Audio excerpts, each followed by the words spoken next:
সামনে বক্তব্য দেওয়ার জন্য অনুরোধ করছি, দিক নির্দেশনামূলক বক্তব্য দেওয়ার জন্য অনুরোধ করছি আমাদের আইনজীবীদের অভিভাবক, বঙ্গবন্ধু আওয়ামী আইনজীবী পরিষদের শ্রদ্ধেয় আহ্বায়ক, আমাদের সুপ্রিম কোর্ট আইনজীবী সমিতির সাবেক সভাপতি, শ্রদ্ধাভাজন সিনিয়র অ্যাডভোকেট ইউসুফ হোসেন হুমায়ুন স্যারকে।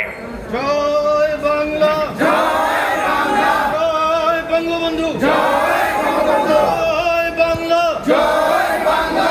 উপস্থিত আইনজীবী ভাই বোনেরা, আজকে সর্বপ্রথম আমি ধন্যবাদ জানাচ্ছি আজকের যারা শহীদ হয়েছেন বা হত্যা করা হয়েছে তাদের সম্মানে, তাদের বেরিয়ে আত্মার প্রতি সম্মান দেখিয়ে আজকে আমরা জাতীয় পর্যায়ে, সরকারি পর্যায়ে শোক দিবস পালন করছি। এটা হলো আমাদের সবচেয়ে বড় অর্জন। আমরা কাজ করি, বক্তৃতা দেই না। আজকে লক্ষ্য করেছেন যারা চিৎকার দিচ্ছে তারা কোথায় ছিল কোন আন্দোলনের সময়? আজকে তারা কোর্টের মধ্যে বসে বক্তৃতা বাজে। কথা হচ্ছে যে দ্বিতীয় কথা যেটা বলতে চাচ্ছি সেটা হলো যে আজকে যেটা বলতে চাচ্ছি সেটা হচ্ছে যে অসংখ্য এই গণতান্ত্রিক বাংলাদেশ চেতনা নিয়ে আমরা মুক্তিযুদ্ধ করেছি।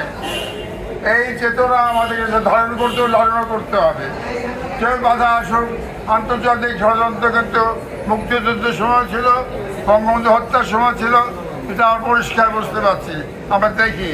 কাজে আমরা একটা পরিষ্কার কথা বলতে চাচ্ছি, মুক্তিযুদ্ধের চেতনা সাম্প্রদায়িক গণতান্ত্রিক বাংলাদেশ নিয়ে আমরা আমাদের প্রধানমন্ত্রী শেখ হাসিনার নেতৃত্বে এগিয়ে যাচ্ছি, যাবো।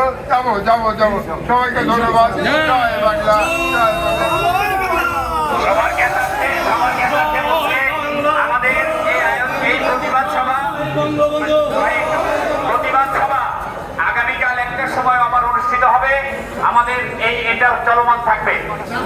আমাদের ব্যারিস্টার শেখ ফজলুর তাপস এবং আজকে আমাদের বাদ আসর মসজিদে মিলাদ মাহফিল অনুষ্ঠিত হবে। আপনাদের সবাইকে থাকবার জন্য অনুরোধ করছি। জয় বাংলা, জয় বঙ্গবন্ধু। জানাজা